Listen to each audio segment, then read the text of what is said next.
I guess first and foremost is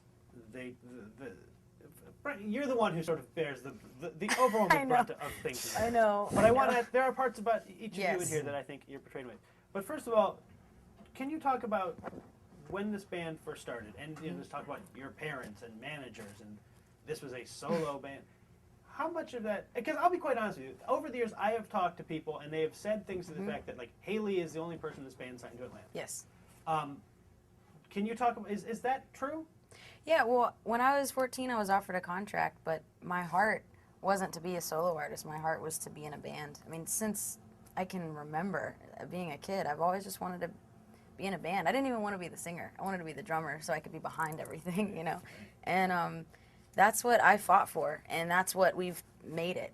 And that's why it seemed so irrelevant that everything was being pointed out and stated. I mean, we've always been honest about it. Like, I've talked on Live Journal with fans about the history of Paramore and the story of our band, and tried to make it a more personal thing where it's not just, you know, hearsay and all this stuff that fans have to thumb through online. I mean, we've been honest about it. We are a band, and to me, it doesn't matter if there's a name on a contract. I hate business. It's the last thing I ever want to talk about. And so when that was brought up in the blog, I just felt like, man, fans shouldn't care or need to hear about this stuff, because all that does is get in the way of music.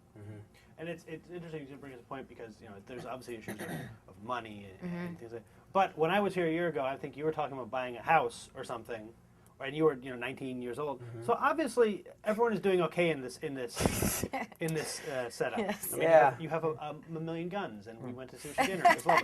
But But I guess the question is, if we were to somehow go to the Atlantic offices near and pull out the contract, whose name is on the contract? You would see my name. Okay. And the reason that it's like that is because I was offered one. But it just sucks so bad that fans would have to focus on that even for a second, because this has never been about me. I've hated anybody or anything that has ever made this about me. That's why I've worn shirts that say Paramore as a band time and time again.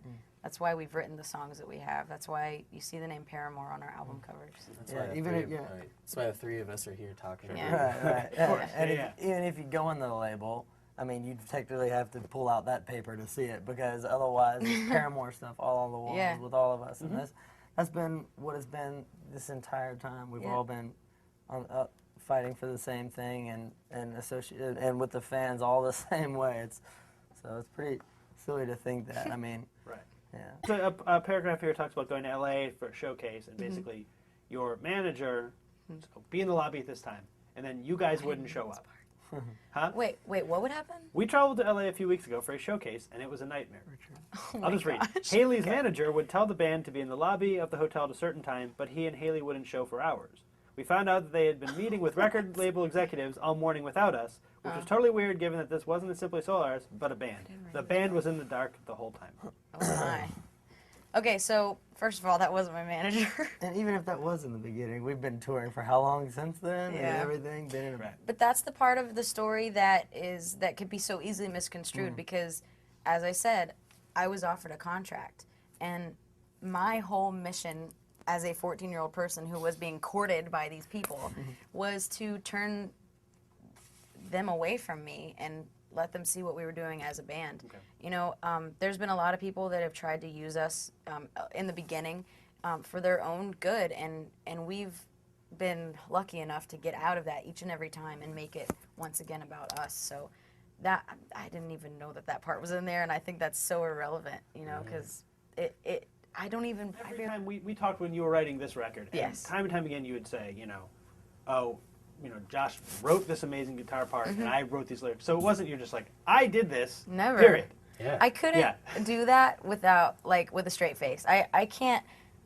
first of all, I can't take myself seriously at all, in the least. But yeah, it's just embarrassing when people brag about themselves. So I definitely can't be that kind of person. I can't be that kind of person. I don't know. I just can't. So the second part of the basically three-part is the idea of signing to the label and these nefarious machinations of you're signed to Atlantic, but you're on Fueled by Ramen. And a lot of these things have been covered in the. I mean, I wrote articles 3 years ago about the 360 deals, et cetera, and stuff like that. But it all sort of culminates in the statement. In reality, this is the statement. In reality, what started as natural somehow morphed into a manufactured product of a major label, riding the coattails of Haley's dream. So, how does it feel? I mean, obviously, this is a band that is, is on Atlantic Records. Yes. So it is a major label rock act. Yep. But when I wrote about this record, I said it was the best major label rock record of 2009. But the point, how does it? I mean, what is your reaction to this thing? A manufactured product of a major label. Well, I don't get how it could have started natural if it was all about me anyways. It wouldn't have started natural. It would have started manufactured in the first place. But we're not a manufactured band. We've dealt with that rumor for a long time, and that's because of the rumors of FBR and Atlantic's relationship. We've always talked about that, and I think it was a few months ago, right after the Honda Civic tour, that I addressed this exact topic on our live journal, saying, when we started, I again fought that this would be a band thing, and I fought for something that we could really work hard and start from the ground. Like that's the kind of music that I love, and it's the kind of music we've all shared interest in since day one, and we wanted to be that kind of band. We wanted to be those kind of people that just work for whatever they're going to get. We didn't know that it would turn into this. Thank God it did, because we've experienced so many cool things, but we got very lucky that Fueled by Ramen and Atlantic were already they were already working with other bands together before we even signed. So our first record was not on Atlantic, it was on Fueled by Ramen, and then when we started to pick up interest, Atlantic began once again to be interested in us. Right. And then sort of the third, there's mentions of dating and whatnot, but what? I never dated anyone. Did you not read this? Apparently, the sort of interesting part, and this is when I first started, meet you guys and interview you guys, is when Brand New Eyes was being made and coming out. And the thing that you told me time and time again was that this is the record that sort of saved the band. We went to the brink and back. We really fought each other to make this record. And the statement is, Haley claimed that this record reunited us as a band and made us grow closer, when in reality we were all growing further apart. So there's obviously two different viewpoints. Yeah. I mean, if he can speak for the half of all of us, it's not really fair either. Well, but I think in all fairness, I think at the time, we all did believe that's what it was. Yeah. Absolutely. I mean, he even did. We had the best time of our band's career when we were making that record. Together, and things change. I think we really believed that, and we were wrong. And that's just how life is. We made a statement that we believed in, and it didn't turn out the way we thought it would. Brand New Eyes is a great record. I love the record. Still listen to it a lot. I actually listened to it last night in the plane, and I sort of wrote down some things. I think at the time we talked, the record was sort of about addressing, I wrote, nameless naysayers and faceless detractors, because sort of the people at large, these people saying. But going back and listening to it, there are an alarming number of songs that you can now interpret as being specifically about Josh Farrow. Yeah. I wrote some of them down. I think Careful, Ignorance, Playing God, maybe even Misguided Ghost, things like that. So, I mean, were you essentially then writing about this conflict that he talked about in his statement? Were you writing songs about the conflict between you two? I would say that a large majority of those songs, yes, have to do with the relationship that we had, and then that we had to mend, and it was really hard because we were all friends, and then going through a breakup and then going through any kind of tension at all as a band really affected all the lyrics, even if they weren't about just Josh and I, or just me and Taylor, or me and, everything that we were going through kind of had an overall effect on the tone of what I was saying. But there are a lot of specifics that I pulled from my experience with, just feeling like my face was underneath a boot all the time. I definitely, I think that the point of the album was never to point out those things, but hopefully to encourage people that feel that way, because I felt so alone in that kind of fight that I would never want, especially another young woman, to feel that way, because I know that a lot of girls I've talked to, fans, and go through the same thing in relationships and families, and it just sucks to feel kind of victimized in a way that you don't want to feel petty. So it just, every level of it really sucks. Right. Well, it's funny you mentioned levels because I think it only adds sort of a new kind of level to listening to the record. It's almost like you hear it again. I mean, and you know, there's a lot of things in here. They mention in their statement, you know, there's a lyric in Careful, which is "The truth never set me free, so I did it myself." Yes. Which they sort of see as sort of, you know, there's a Bible scripture, they sort of, it's you denouncing that. So can you talk about that lyric in particular, because it's gotten a lot of attention recently. I'll talk about that. Yeah, Because what do you when Haley first came to us with those lyrics, we had like a massive talk about it, and the first thing that Haley said is she because they voiced their concern on what they wrote, and Haley was like, well, I get that, but honestly, my intentions is really for it to say, your truth never set me free. And she's like, I just didn't change it, but that's what I mean. And so she wasn't saying truth as in what we believe in, but she was saying truth as in what other people want you to believe in and what they see as truth, you know. And so it never was about.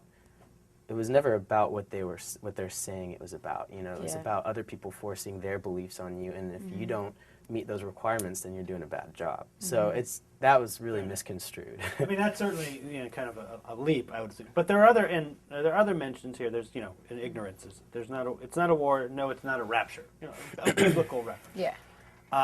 You know, playing God. You know, there's a lot of that in there. So, were these songs specifically? Did you guys have a disagreement in faith? Because they mention faith, God a lot, sort of in a way with this. The reason they decided to do it. So, was that part of your disagreement? Was an issue of faith? Because they also mentioned that you two in particular started sort of making choices that they disagree with. Yeah. All right. Right on. Yeah. We've always had the same faith, and all been very strong in our own faith, and so that was all kind of. I was surprised, honestly. I mean, yeah, we've had discussions about it. I mean, if that's the question, then yes. It wasn't like I never knew that they thought I believed something different. But I was surprised at the extent of it, because I so clearly believe in the same thing that I have since I was, I don't know, since I made the decision to believe what I believe in. And, you know, I think that the difference is in what I'm learning, and it's a great thing about faith is that each person is who they are, and you can't change that no matter what you try to do, or you know, you are who you are, and faith can be yours. You know, like it doesn't have to I'm not saying that it adapts so that you make your own rules the whole time, but I believe in what I believe in so strongly, but it might not look anything like someone else believes in the same, you know, like just because I'm a Christian doesn't mean that I have to pray at the same time as someone else every day. Or you live within your faith, and your faith lives within you. It's this thing where you know, it's malleable and stuff. But I guess were there arguments, you know, about faith?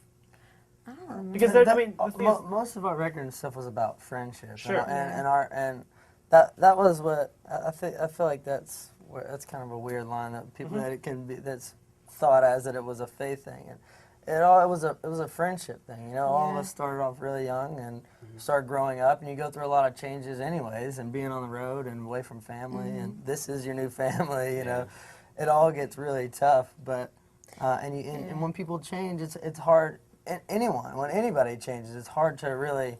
You kind of look at them changing and you're like, oh, is that a bad thing? Is it a good thing? Yeah. And that was what the record's about. That's how we came up with the title. You have to look at your friends with basically a brand new set of eyes and then be like, oh, they're the same person that I love, and exactly, you know. Yeah, I mean, the references I would say though, to, you know, spiritual warfare or in anything spiritual at all, are just probably because it is a big part of me. So, you know, for me to talk about something metaphorically or use an analogy, it's very easy for me to use faith, because to me it's so applicable to almost every single thing that I go through in my life, that, you know, for me to say it's not a war, it's not a rapture, is saying, like, it's not the end of the world, it's not, you know, this isn't everyone being wiped off the face of the earth and all these insane things. You know, it's